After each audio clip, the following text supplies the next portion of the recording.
Hello बच्चों, let's read the question. कह रहा which of the following compounds have bond angle as nearly 90 degree.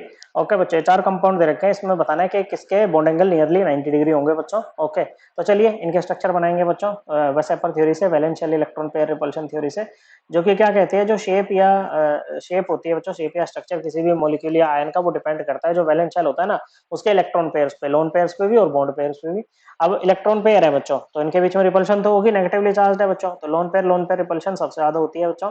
उसके बाद होती है लोन पेयर बॉन्ड पेयर, और सबसे कम कौन सी होती है बच्चों? सबसे कम होती है बॉन्ड पेयर रिपल्शन। ओके बच्चों, अब ये जो आपके आयन या मॉलिक्यूल हैं ऐसी शेप या स्ट्रक्चर अडॉप्ट करते हैं कि ये जो रिपल्शन है ना, ये मिनिमाइज हो सके। ओके बच्चों, तो चलिए करते हैं। सबसे पहला है हमारे पास में मीथेन। अब सेंट्रल एटम कैसे छाटे? जैसे हाइड्रोजन 4 है, कार्बन 1 है, तो ये जो एक वाला होता है ना, ये सेंट्रल एटम होता है। तो कार्बन है इसमें सेंट्रल एटम बच्चों, इसकी वैलेंशियल कॉन्फ़िगरेशन होती है 2s2 2p2, 4 इलेक्ट्रॉन है वैलेंशियल में, 4 और चाहिए ऑक्टेट पूरा करने के लिए। हाइड्रोजन की होती है 1s1। अब हाइड्रोजन के नियरेस्ट नोबल गैस कौन सी है? हीलियम, जिसकी वैलेंशियल कॉन्फ़िगरेशन 1s2 होती है बच्चों। तो ये डबलेट पूरा करता है, मतलब इसको स्टेबल कॉन्फ़िगरेशन लेने के लिए एक इलेक्ट्रॉन और चाहिए। ओके, तो ये एक ही बॉन्ड बनाएगा बच्चों। ओके, उस बॉन्ड में एक इलेक्ट्रॉन हाइड्रोजन का खुद का होगा, एक कार्बन का होगा बच्चों। तो कार्बन है बच्चों।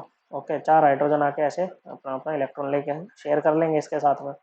अब यहाँ पर आपसे कोई पूछे कि कार्बन के वैलेंस शेल में इलेक्ट्रॉन पेयर कितने हैं बच्चों? 4 हैं, और चारों के चारों क्या है? बॉन्ड पेयर है।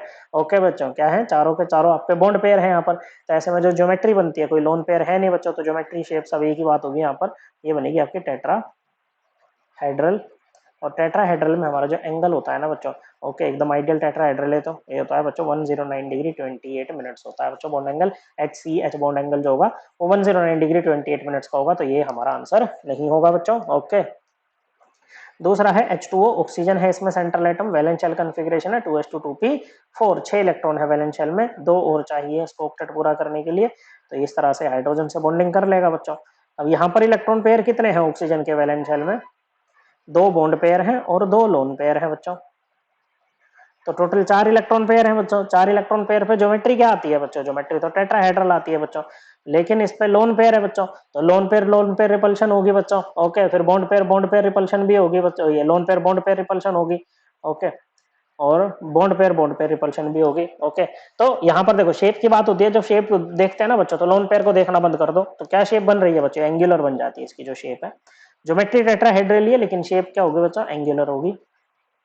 अब बॉन्ड एंगल की अगर बात करें ना, तो क्योंकि यहाँ पर रिपल्शन हो गए, क्योंकि बॉन्ड पेयर रिपल्शन तो सबसे कम है बच्चों, तो लोन पेयर और बॉन्ड पेयर रिपल्शन, ये लोन पेयर और lone pair bond pair repulsion क्या कर जाएगी यहाँ पर? डोमिनेट करेगी, और बॉन्ड एंगल कम हो जाएगा फ्रॉम आइडियल 109 डिग्री 28 मिनट्स से। ओके बच्चों, तो यहाँ पर जो एंगल होगा वो होगा लेस देन 109 डिग्री 28 मिनट्स। तो क्या ये लेस देन होकर के 90 डिग्री तक पहुंच जाएगा? नहीं पहुंचेगा बच्चों, ठीक है, इतना कम नहीं होता है, 104 डिग्री के लगभग ही रहता है, ठीक है बच्चों। तीसरा है आपके पास में कार्बन डाइऑक्साइड। कार्बन है सेंट्रल एटम, इसमें कार्बन की वैलेंशियल कॉन्फ़िगरेशन है 2s2 2p2, 4 इलेक्ट्रॉन है वैलेंशियल में, 4 और चाहिए इसको ऑक्टेट पूरा करने के लिए। तो ऑक्सीजन तो आपकी डबल बॉन्ड बनाती है बच्चों इस तरह से, तो ये बना लेगी। इलेक्ट्रॉन पेयर कितने हैं बच्चों? देखने में तो 4 इलेक्ट्रॉन पेयर आ रखे हैं, लेकिन याद रखना जो वैलेंशियल इलेक्ट्रॉन पेयर रिपल्शन थ्योरी होती है ना, वो मल्टीपल इलेक्ट्रॉन पेयर्स को ना बच्चों सिंगल इलेक्ट्रॉन पेयर की तरह ही ट्रीट करती है बच्चों। तो जैसे डबल बॉन्ड है ना, 4 इलेक्ट्रॉन पेयर है, तो 4 नहीं बच्चों, इसको 2 इलेक्ट्रॉन पेयर ही बोलोगे आप। ओके बच्चों, ओके, मतलब ये टोटल तो 4 इलेक्ट्रॉन पेयर बन रहे हैं ना बच्चों, तो आप इसको 2 ही बोलोगे। तो इलेक्ट्रॉन पेयर कितने हैं? 2, और जब इलेक्ट्रॉन पेयर 2 होते हैं, कोई लोन पेयर तो है ही नहीं बच्चों यहाँ पर। ओके, तो जो आपकी ज्योमेट्री बनती है ना, वो बनती है लीनियर। ओके, और जो बॉन्ड एंगल इसमें होता है वो होता है 180 डिग्री का। ओके, तो ये तो 180 डिग्री है, तो हमारा आंसर कतई नहीं होगा बच्चों। फिर आते हैं फोर्थ वाले के पास में, SF6 के पास में। सल्फर की वैलेंशियल कॉन्फ़िगरेशन है 3s2 3p4, 6 इलेक्ट्रॉन है वैलेंशियल में, 2 और चाहिए ऑक्टेट पूरा करने के लिए। लेकिन इसके वैलेंशियल में ना 8 से ऊपर इलेक्ट्रॉन आ सकते हैं बच्चों, क्योंकि इसका 3d क्या है? वैकेंट है बच्चों, तो ये अपने ऑक्टेट को एक्सपेंड कर सकता है बच्चों। फ्लोरीन के की वैलेंशियल कॉन्फ़िगरेशन है 2s2 2p5, 7 इलेक्ट्रॉन है वैलेंशियल में, एक और चाहिए इसको ऑक्टेट पूरा करने के लिए।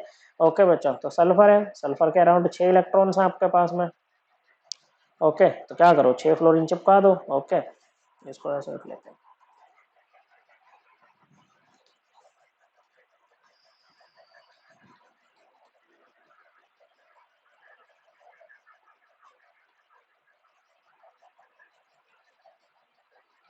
इलेक्ट्रॉन पेयर कितने हैं बच्चों?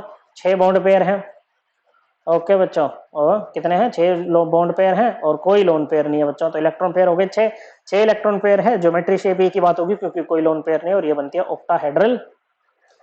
ओके बच्चों, क्या बनती है? ऑक्टाहेड्रल। अब ऑक्टाहेड्रल में जो हमारे पास में एंगल्स होते हैं ना बच्चों, तो ये जो आमने सामने वाले फ्लोरीन्स है ना बच्चों, ये हो गए, ये हो गए, ये हो गए, इनके बीच में एंगल होता है 180 डिग्री। कितना होता है? 180 डिग्री। अब ये जो एडजेसेंट वाले है ना बच्चों, चाहे इस वाले को और इस वाले को ले लो आप, चाहे इस वाले को और इस वाले को ले लो बच्चों, ये एंगल क्या होगा बच्चों? यहाँ पर 90 डिग्री होगा बच्चों। क्या होगा बच्चों? ये एंगल आपका 90 डिग्री होता है बच्चों। ओके, एडजेसेंट फ्लोरीन के बीच में क्या एंगल होता है बच्चों? ये होता है आपका 90 डिग्री का एंगल। तो इनमें से कौन है जिसके पास में नियरली 90 डिग्री के बॉन्ड एंगल है बच्चों? ओके, तो वो है आपका SF6। कौन है बच्चों? वो है आपका SF6। तो correct answer is option 4। I hope आपको ये एकदम क्लियर हो गया होगा। थैंक यू बच्चों।